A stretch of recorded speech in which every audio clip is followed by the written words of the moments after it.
Hello students, very good morning to all of you. I am Vikrant Bharadwaj, your physics tutor. और आज बच्चों हम discuss करेंगे थर्मोडायनेमिक्स में next topic Carnot engine, Carnot heat engine.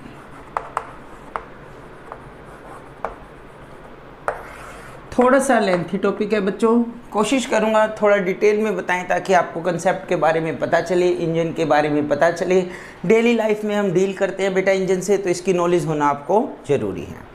Carnot heat engine, अभी इससे previous lecture में हमने हीट इंजन के बारे में लिटिल बिट डिस्कस किया। आज डिटेल में डिस्कस करते हैं कार्नोट ने क्या कहा अपने हीट इंजन के बारे में। तो फर्स्ट वन बेटा, इन्होंने कहा जो मैंने इंजन बनाया it is most efficient engine, most efficient engine. कुछ इंपॉर्टेंट पॉइंट्स, इनका जो इंजन था बच्चों वो हाइपोथेटिकल इंजन था।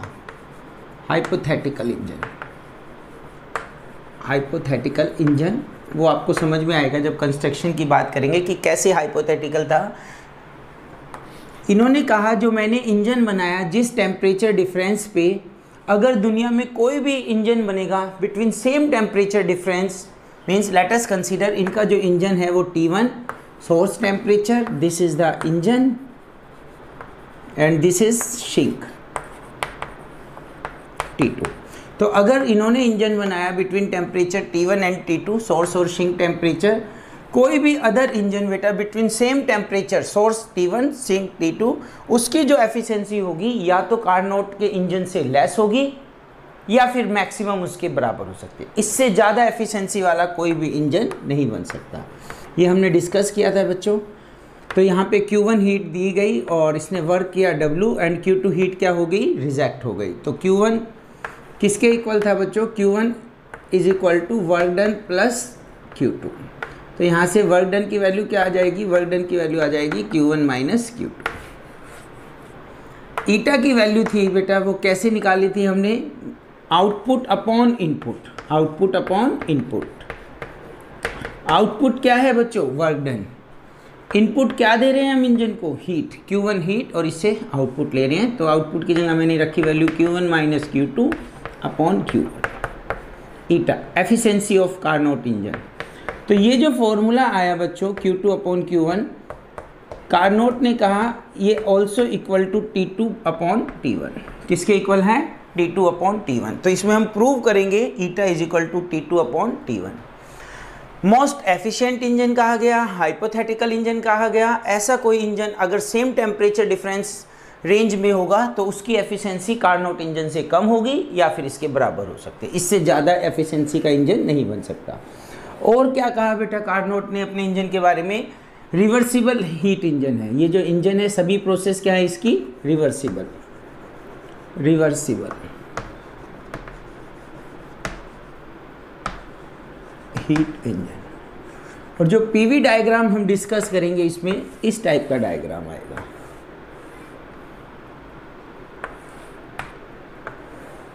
ये दो प्रोसेस में एक्सपेंशन हुआ, इसको हम फिर से बनाएंगे बच्चों डिटेल में, ABCD। तो यहाँ पे isothermal expansion, work is done by the gas, adiabatic expansion, work is done by the gas.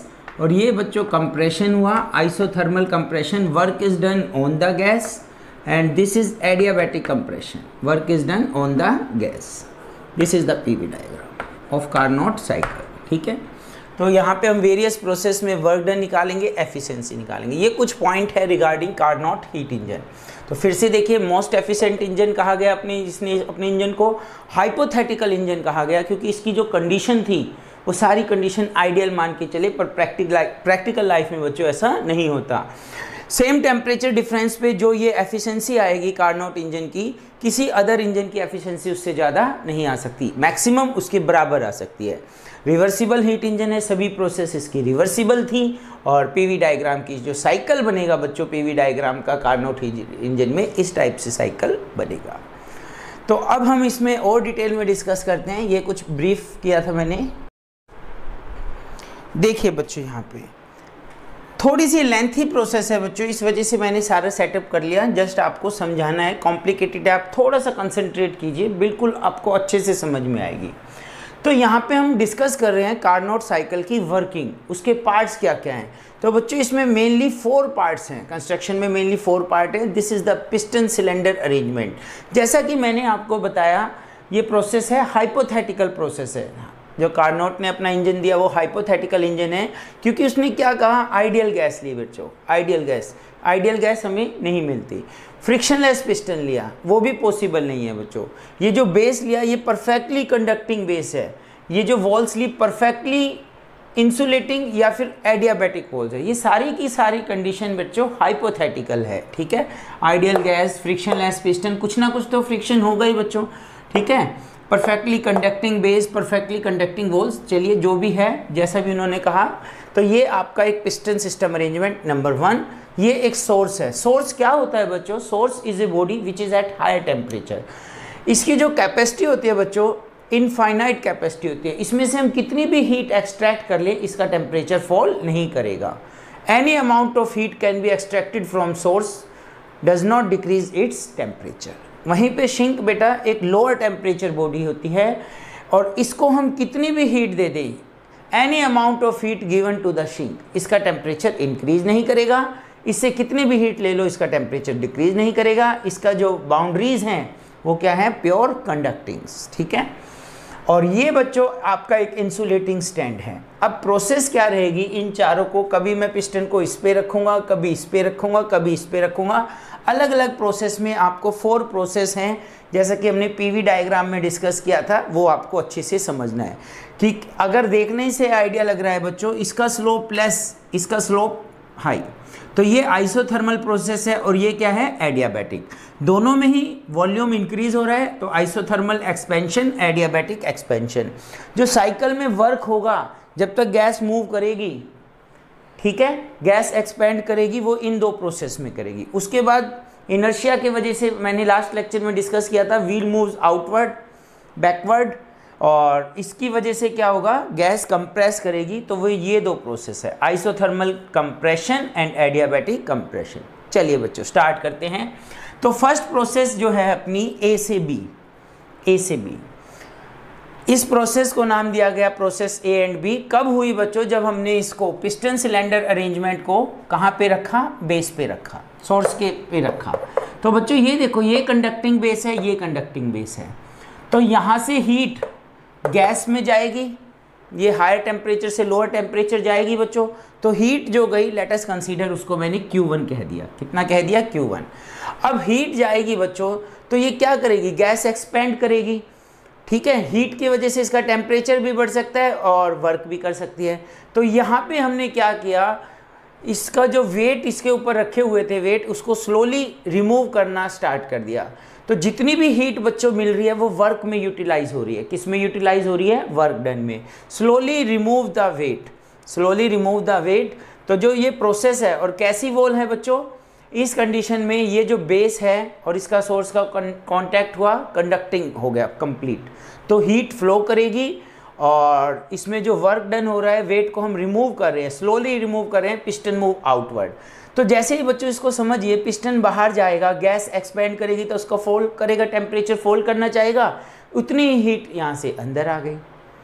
तो temperature remains constant, temperature constant, तो change in temperature 0। Temperature constant है बच्चों, तो प्रोसेस का नाम रखा गया आइसोथर्मल। आइसो का मतलब सेम टेम्परेचर। अब फिर से देखिए, इस पे रखा, हीट जाएगी, इसकी वजह से वर्क होगा, स्लोली मूव किया तो वर्क डन हुआ, थोड़ा सा वर्क हुआ, इंटरनल एनर्जी गिरना चाहेगी, बाहर से हीट आ गई, टेम्परेचर रिमेन सेम। तो यहाँ पे प्रोसेस ए बी, कहाँ से कहाँ पैरामीटर चेंज हुए, P1 V1 T1, P2 V2 T1। T1 ही है बच्चों, क्योंकि टेम्परेचर कांस्टेंट रहा। टेम्परेचर क्या रहा, कांस्टेंट। वॉल्यूम बढ़ रहा है, एक्सपेंशन हो रही है, स्लो प्रोसेस है। वेरी 2 कंडीशन बताई थी आपको, अगर प्रोसेस स्लो होती है तो वो expansion, very slow process. Conducting walls, तो कैसी है, आइसोथर्मल एक्सपेंशन। यहाँ पे टेम्परेचर जितना उतना ही इस कर्व पे सेम रहेगा। अब इसके बाद क्या किया बेटा, यहाँ पे भी आपका क्या हो रहा है, expansion, work is done by the gas. अब क्या किया हमने, इस पिस्टन सिलेंडर अरेंजमेंट को जो सोर्स पे रखा था, यहाँ से उठा के इसको हमने स्टैंड पे रख दिया। अब स्टैंड का देखो बेस कैसा है, इंसुलेटिंग बेस है, अब इसमें हीट नहीं जा रही, अब इसमें हीट नहीं जा रही। तो अब क्या होगा बच्चों, अब दूसरे स्टेप में एडियाबैटिक प्रोसेस होगी। अब हमने इस वेट को फास्टली रिमूव करना स्टार्ट कर दिया, एक्सपेरिमेंट कर रहे हैं, ग्राफ मिल रहा है, तो हमने इसको जब फास्टली मूव करना स्टार्ट किया तो इस बार भी क्या होगा, work is done by the gas, gas expand कर रही है, वर्क कर रही है, पर बाहर से हीट नहीं आ रही, इस बार बाहर से हीट नहीं आ रही बच्चों, तो टेम्परेचर फॉल कर जाएगा। ये जो वर्क हुआ, आप सोच सकते हैं ये वर्क किसके एक्सपेंस पे हुआ, internal energy of the gas, उसकी वजह से क्या होगा बच्चों, इंटरनल एनर्जी डिक्रीज करेगी, टेम्परेचर फॉल करेगा। तो यहाँ पे टेम्परेचर फॉल कर रहा है, आप इसमें देखो T1 से टेम्परेचर गिर के कितना हो गया, T2, P2 V2 T1 से P3 V3 T2, temperature decrease कर रहा है बच्चों। यहाँ पे adiabatic process means fastly remove किया हमने वेट को, क्या किया, फास्ट रिमूव किया, तो एकदम से हीट को टाइम ही नहीं मिला। एक तो बेटा बेस इंसुलेटिंग हो गया, फास्ट रिमूव करने का मतलब क्या है, हीट को टाइम ही नहीं मिला अंदर या बाहर आने का, और इसकी वजह से टेम्परेचर क्या कर जाएगा बच्चों, फॉल कर जाएगा। तो यहाँ तक हमने डिस्कस किया, फर्स्ट स्टेप और सेकंड स्टेप में एक्सपेंशन हो रहा है, work is done by the gas. Third और फोर्थ स्टेप बच्चों CDDA, इसमें क्या होगा, कंप्रेशन होगा। अब क्या किया, यहाँ से हमने पिस्टन सिलेंडर अरेंजमेंट को उठा के शिंक पे रख दिया। अब शिंक लोअर टेम्परेचर बॉडी है और ये हायर टेम्परेचर बॉडी है, तो अब हीट कहाँ से कहाँ जाएगी, हायर से लोअर, मीन्स शिंक में हीट जाएगी। कितनी हीट गई उसको हमने Q2 कह दिया, heat is rejected from the system. चलिए इसको समझते हैं हम। तो यहाँ पे क्या हुआ बच्चों, जब हमने इसको यहाँ से हटा के शिंक पे रखा, और इस बार हम क्या कर रहे हैं बच्चों, वेट को प्लेस कर रहे हैं, स्लोली वेट को प्लेस कर रहे हैं पिस्टन के ऊपर, तो पिस्टन मूव डाउनवर्ड, कंप्रेस हो रहा है, धीरे धीरे कंप्रेस हो रहा है, स्लोली कंप्रेस हो रहा है, means work is done on the gas, work is done on the system. तो इस बार कंप्रेशन प्रोसेस है, कंप्रेशन है, टेम्परेचर बढ़ना चाहेगा बच्चों, कंप्रेस करेंगे बढ़ना चाहेगा, पर हमने क्या किया, इसको पहली बात तो स्लो प्रोसेस की, और जितना ये टेम्परेचर बढ़ेगा उतनी हीट इसने क्या कर दी, शिंक को रिजेक्ट कर दी। Again isothermal process, temperature constant means change in temperature 0। इस बार जो टेम्परेचर T2 था वो सेम T2 ही रहेगा, तो क्या वॉल्यूम P3 V3 से P4 V4 वॉल्यूम डिक्रीज हो गया और टेम्परेचर सेम रहा। आइसोथर्मल कंप्रेशन, क्या बताना है आपको, एक तो स्लोली आपने वेट को क्या किया बच्चों, प्लेस किया, कंप्रेशन की वजह से हीट बढ़ना चाहेगी, टेम्परेचर बढ़ना चाहेगा, पर इतनी ही हीट क्या हो गई, बाहर चली गई शिंक में, Q2, टेम्परेचर रिमेन्स कांस्टेंट। उसके बाद क्या किया बच्चों, आपने फास्टली इसके ऊपर वेट रखना स्टार्ट कर दिया, टाइम ही नहीं दिया हीट को बाहर जाने का, और इसको दूसरा यहाँ से उठा के फिर से स्टैंड पे रख दिया। एक तो बाउंड्री इंसुलेटिंग, बाहर हीट नहीं जा सकती, दूसरा प्रोसेस फास्ट कर दी, वेट रख रहे हैं, कंप्रेस कर रहे हैं जल्दी से, तो हीट बेटा बाहर ही नहीं जा पा रही। तो इस कंडीशन में क्या होगा, कंप्रेशन की वजह से इंटरनल एनर्जी या टेम्परेचर कहिए आप, टेम्परेचर इंक्रीज कर जाएगा। तो इस प्रोसेस में बच्चों टेम्परेचर T2 से दोबारा तब तक कंप्रेस करेंगे जब तक टेम्परेचर T1 नहीं हो जाता। एक चीज़ और बताता हूँ, यहाँ पे हमने ये जो हमारी एक प्रोसेस थी, सेकंड प्रोसेस, यहाँ पे जो हम फास्टली रिमूव कर रहे थे वेट, ठीक है, और ये कहाँ रखा था, इंसुलेटिंग स्टैंड पे। सेकंड प्रोसेस को फिर से याद कीजिए, आइसोथर्मल के बाद एडियाबैटिक एक्सपेंशन। आइसोथर्मल में तो बच्चों इसको यहाँ पे रखा, ठीक है, और इसको स्लोली हमने वेट को रिमूव किया, इसके बाद स्टैंड पे रखा और फास्टली रिमूव किए। तो फास्टली रिमूव करने से क्या होगा बच्चों, इंटरनल एनर्जी के एक्सपेंस पे वर्क होगा, टेम्परेचर फॉल करेगा। हमें ये प्रोसेस तब तक करनी है जब टेम्परेचर गिर के किसके बराबर नहीं हो जाता, T2 के बराबर नहीं हो जाता, शिंक टेम्परेचर। और ये कब तक करनी है, जब तक ये दोबारा सोर्स के बराबर नहीं हो जाता। तो इन 4 प्रोसेस से बच्चों आपको थोड़ा सा आइडिया लग गया होगा वर्किंग कैसे होती है। जो इम्पोर्टेंट पार्ट है इसका, ईटा निकालेंगे या जो प्रूव करेंगे हम, ठीक है, 1 - T2/T1, वो इससे भी इजी है, पर आपके माइंड में एक सेटअप सा होना चाहिए कि इसकी वर्किंग कैसे होती है। ज़्यादातर तो टीचर बेटा इसको स्किप भी कर देते हैं, ठीक है, पर मेरा मानना है कि आपको थोड़ा सा आइडिया लगना चाहिए कि कैसे कैसे इस प्रोसेस को टेक प्लेस। चलिए बेटा अब हम डिस्कस करते हैं जो ईटा है, एफिशिएंसी ऑफ कार्नोट इंजन निकालते हैं, एफिशिएंसी ऑफ कार्नोट इंजन।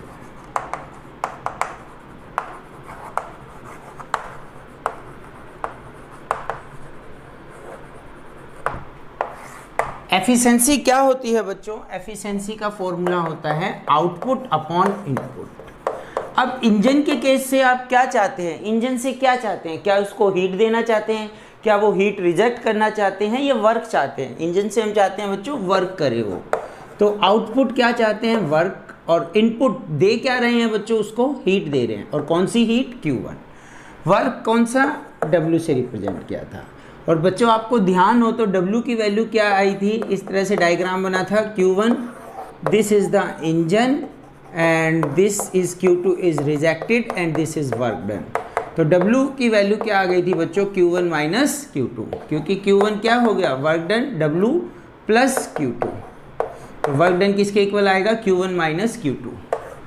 तो Q1 minus Q2 is equal upon Q1, 1 minus Q2 upon Q1। ये इंजन की एफिशिएंसी है बच्चों। कार्नोट ने क्या कहा इसको? 1 माइनस T2 अपॉन T1। इसके बराबर हमें इसमें प्रूफ करना है।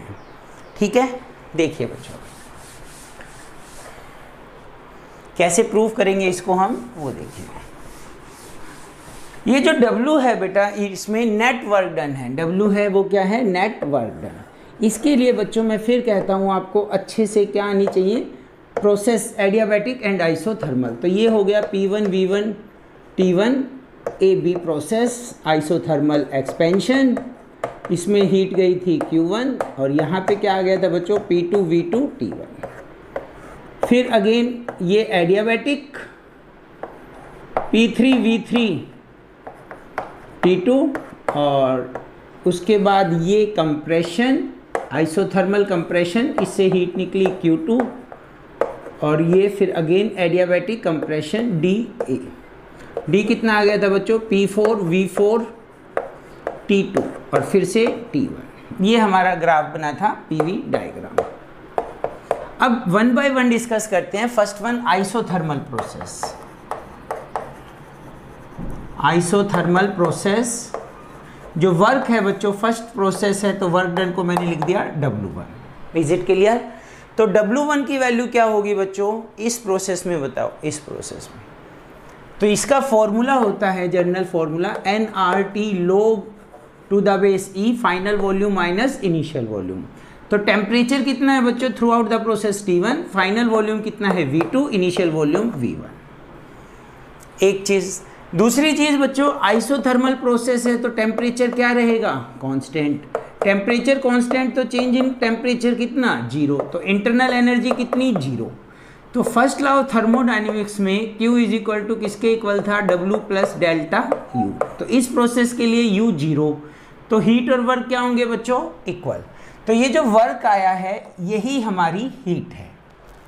फर्स्ट प्रोसेस में जो वर्क आया है वही क्या है बच्चों? हीट। ये अपनी फर्स्ट इक्वेशन AB प्रोसेस में। सेकंड देखिए एडियाबैटिक,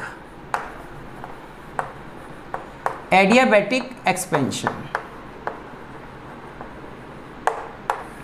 कौन सी प्रोसेस थी बच्चों? ये थी आपकी AB और ये प्रोसेस है PV डायग्राम में BC। ये प्रोसेस एडियाबैटिक प्रोसेस का जो सेकंड प्रोसेस है बच्चों, वर्क डन को लिखा मैंने W2। क्या फॉर्मूला होता है? क्या फॉर्मूला होता है बच्चों? NR delta T means T2 minus T1 final T2 initial T1 upon 1 minus gamma, upon 1 minus gamma. ये फॉर्मूला हो गया। ठीक है। थर्ड, इसमें बेटा हीट निकाल देंगे आप, एडियाबैटिक में निकाल दोगे ना? क्या निकालेंगे? 0। क्यों? Adiabatic, no exchange of heat. Is it clear? Third adiabatic expansion हो गया। थर्ड क्या है बच्चों? ये प्रोसेस है C से D, isothermal compression.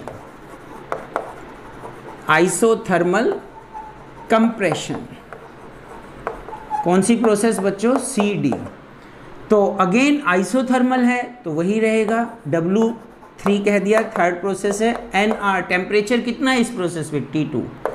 log to the base E, final volume है बच्चों V4, इनिशियल वॉल्यूम है V3। ये आपका आंसर आ गया। इस बार बच्चों जो हीट है, कंप्रेशन था, हीट रिजेक्ट हुई थी कितनी? Q2। तो ये आपकी हीट Q2 आ गई। ठीक है। दो ही हीट है बच्चों, यहाँ पे तो हीट होगी नहीं एडियाबैटिक में, तो इसको Q1 कह दिया और इसको क्या कह दिया, Q2। Heat extracted from the source, अभी डायग्राम बनाया था, कितनी हीट इंजन ने एक्सट्रैक्ट की और कितनी रिजेक्ट कर दी, वेस्ट हो गई। मान लो 100 जूल ली हीट, 20 जूल का वर्क किया तो 80 जूल वेस्ट होगी बच्चों, ठीक है, ये Q2 है, Q2। And last fourth adiabatic compression.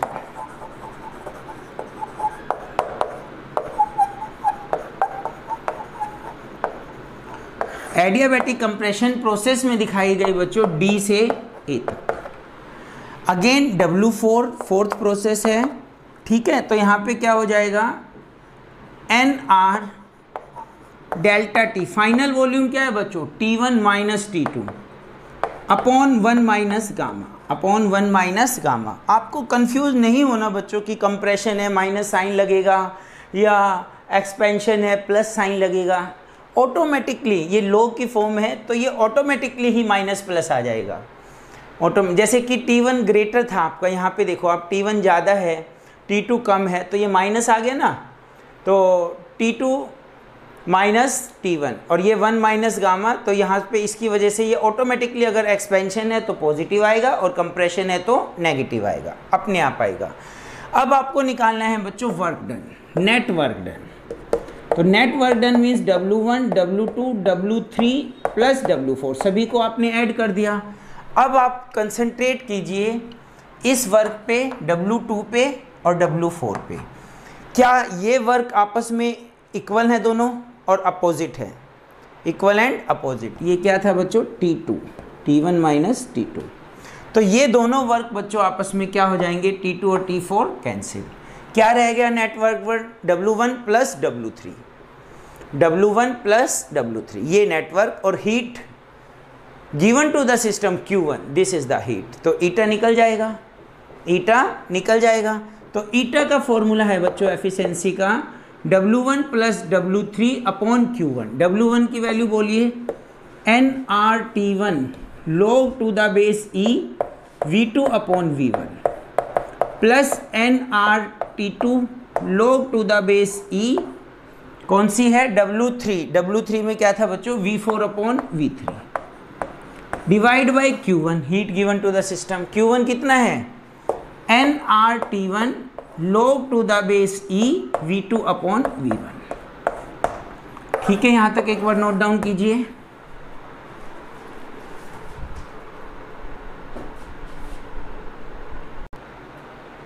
देखो बच्चों, तो इसको सिंप्लीफाई करते हैं, एफिशिएंसी ईटा क्या आ जाएगा, ये सेम टर्म है, डिवाइड करेंगे तो 1 प्लस इन दोनों को डिवाइड करेंगे तो बच्चों NR से NR cancel, T2 by T1 क्या आ जाएगा, T2 बाई T1। ऊपर है बच्चों log to the base E V4 upon V3 और डिवाइड में क्या है बच्चों, log to the base E V2 upon V1। यहाँ तक आप एक बार कर लीजिए। अब हमें पता है कि 4 इक्वेशन में इक्वेशन ऑफ आइसोथर्मल होती है बच्चों, PV is equal to constant, और एडियाबैटिक होती है PV raise to power gamma is equal to constant. तो यहाँ पे देखो बच्चों, फर्स्ट प्रोसेस क्या थी, अगर आपको ध्यान है, फर्स्ट प्रोसेस इस तरह से हमारा PV डायग्राम बन रहा है। तो ये क्या है, P1 V1 T1, ये क्या है बच्चों, P2 V2 T2। तो ये प्रोसेस, फर्स्ट प्रोसेस बोलिए P1 V1 किसके इक्वल होगा बच्चों, P2 V2 के इक्वल होगा, फर्स्ट प्रोसेस। सेकंड प्रोसेस की इक्वेशन एडियाबैटिक है बच्चों, और ये क्या था, P3 V3 टेम्परेचर T2। तो ये बन जाएगा P1 V1 की पावर गामा, नहीं P2 आएगा, सॉरी P2 V2 की पावर गामा, और ये क्या है बच्चों, P3 V3 की पावर गामा। इसके बाद फिर से ये पॉइंट हो गए P4 V4 T2 constant temperature. तो थर्ड प्रोसेस है बच्चों ये वाली, तो ये क्या बन जाएगा, P3 V3 किसके इक्वल है, P4 V4, थर्ड इक्वेशन। और फोर्थ ये इक्वेशन है बच्चों, तो ये बन गई P4 V4 की power gamma is equal to P1 V1 की पावर गामा। ये 4 इक्वेशन बच्चों आपको लिखनी आनी चाहिए। अब क्या किया, मल्टीप्लाई इक्वेशन 1 2 3 4, चारों को हमने मल्टीप्लाई किया, मल्टीप्लाई इक्वेशन 1 2, वेट कीजिए बेटा, लाइट कौन, मल्टीप्लाई इक्वेशन 1 2 3 एंड इक्वेशन 4। तो बच्चों जब मल्टीप्लाई करेंगे ओरली देखिए 1 P1 P2 P3 P4 P1 P2 P3 P4 दोनों तरफ है, कैंसिल आउट हो जाएगा। क्या रह जाएगा बच्चों इधर, V1 V2 की पावर गामा, V3 और V4 की पावर गामा। इधर क्या रह जाएगा बच्चों, इधर V1 की पावर गामा, V2 V3 की पावर गामा एंड V4। तो अब क्या करेंगे बच्चों, ये 1 है V1, तो इस V1 को इधर ले आएंगे तो ये बन जाएगा V1 1 minus gamma. V3 power 1 है बच्चों, इस V3 को इधर लाएंगे तो माइनस गामा। अब बाकी टर्म V2 इधर है 1 और इधर लेके जाएंगे 1 minus gamma, V4 1 minus gamma. 1 minus gamma सभी में आ रही है, ठीक है बेटा। पावर हम कैंसिल कर देंगे तो क्या रिजल्ट आया अपना, V1 V3 is equal to V2 V4। V1 V3 is equal to V2 V4। हमें चाहिए V2 by V1, V2 by V1 कितना आ जाएगा, V2 by V1 is equal to V3 by V4। ठीक है, यहाँ तक क्लियर। तो इसको हम क्या कर लेंगे बच्चों, V2 बाई V1 की जगह पे क्या लिख सकते हैं, V2 बाई V1 की जगह पे या तो लिख लो V3 बाई V4, या फिर एक चीज़ और बताता हूँ आपको, अगर मेरे को इसको इंटरचेंज करना है, जैसे ये क्या है V4 अपॉन V3 है, तो ये क्या है बच्चों V4 अपॉन V3 है, मैं इसको इंटरचेंज कर रहा हूँ तो क्या लिखूंगा 1 माइनस T2 अपॉन T1, ये माइनस आएगा या अगले स्टेप में करेंगे माइनस भी, log to the base E V3 upon V4 और ये -1। क्या किया बच्चों मैंने, V4 माइनस V3 होता, अगर इसको एक्सपेंड करता log V4 minus log V3, मैंने क्या लिख दिया log V3 माइनस V4 और एक माइनस लगा दिया। तो ये माइनस बच्चों आगे आएगा साइन, तो ये क्या हो जाएगा नेक्स्ट स्टेप में नेगेटिव। और डिवाइड में क्या चल रहा है, log to the base E V2 upon V1, log to the base E V2 upon V1। log की पावर जो होती है वो आगे आ जाती है 1 माइनस T2 अपॉन T1, और ये रह गया log to the base E V3 upon V4 और log to the base E V2 upon V1। अब हमें पता है बच्चों V2 V1 V3 V4 क्या है, equal theta 1 minus T2 upon T1। ऐसे तो आपको बच्चों समझ में आ जाना चाहिए। एक और मेथड है पर लेक्चर अपना काफ़ी लेंथी हो जाएगा अगर उसको भी मैं अभी डिस्कस करूं। फिर भी अगर आपको ये प्रोसेस समझ में नहीं आई यहाँ पे तो आप कमेंट में बताइए, मैं आपको एक अल्टरनेट मेथड से इसको सोल्व करना सिखा दूंगा। ठीक है, पहले ट्राई कीजिए इससे आपको आ रहा है या नहीं आ रहा। इसमें बेसिकली फिजिक्स नहीं मैथ यूज़ हो रहा है। क्या यूज़ हो रहा है बच्चों, मैथमेटिक्स का यूज़ है। तो यहाँ पे क्या कौन सा फॉर्मूला यूज़ हुआ है यहाँ पे मेनली, जैसे log C minus log D है, log C minus log D, इसको हम क्या लिखते हैं बच्चों log C अपॉन D, और मैंने क्या कर दिया इसको इंटरचेंज कर दिया, log D अपॉन C कर दिया था यहाँ पे। ठीक है ना, V4 V3 को क्या कर दिया V3 बाई V4, तो इसको लिखूंगा कैसे log D minus log C। अब अगर ये किसके इक्वल है, ये आपका मैंने माइनस को लगा दिया, इसके आगे माइनस लगा दिया, तो ये क्या हो जाएगा log C माइनस कॉमन ले लिया log C minus log D। इस माइनस की वजह से इसको क्या लिख दूंगा log C अपॉन D, और ये माइनस ऊपर चला जाता है बच्चों, तो ये क्या हो गया वही log C अपॉन D की पावर -1। तो log D अपॉन C को हम इसमें लिख सकते हैं, log D बाई C को हम क्या लिख सकते हैं log C by D power -1। यहाँ पे क्या किया मैंने log to the base E, जो भी बेस है चाहे 10 हो, V4 बाई V3 को क्या लिख दिया V3 by V4 power -1। Interchange किया और पावर क्या आ गई -1। आई थिंक बेटा आपको क्लियर होगा। ठीक है, तो यहाँ पे हमने क्या प्रूव कर दिया बेटा, ईटा का फॉर्मूला प्रूव कर दिया 1 माइनस T2 बाई T1। और पहले क्या फॉर्मूला था यहाँ तक, इससे पहले जो हम डिस्कस करते थे क्या फॉर्मूला था बच्चों, 1 minus Q2 by Q1, 1 minus Q2 by Q1, और हमने क्या प्रूव कर दिया बेटा कार्नोट में T2 बाई T1। तो यहाँ से आप ये भी कह सकते हैं Q2 by Q1 is equal to T2 by T1। अब बच्चों आपको हीट इंजन आई थिंक अच्छे से क्लियर है। नेक्स्ट लेक्चर में हम रेफ्रिजरेटर के बारे में डिस्कस करेंगे और डिफाइन करेंगे कि कैसे अलग अलग साइंटिस्ट ने न्यूटन ये थर्मोडायनेमिक्स के सेकंड लॉ को एक्सप्लेन किया। ठीक है, तो यहाँ तक आप अच्छे से प्रिपेयर कीजिए, डेरिवेशन को एक बार लिख के देखिए। Thank you very much, have a nice day.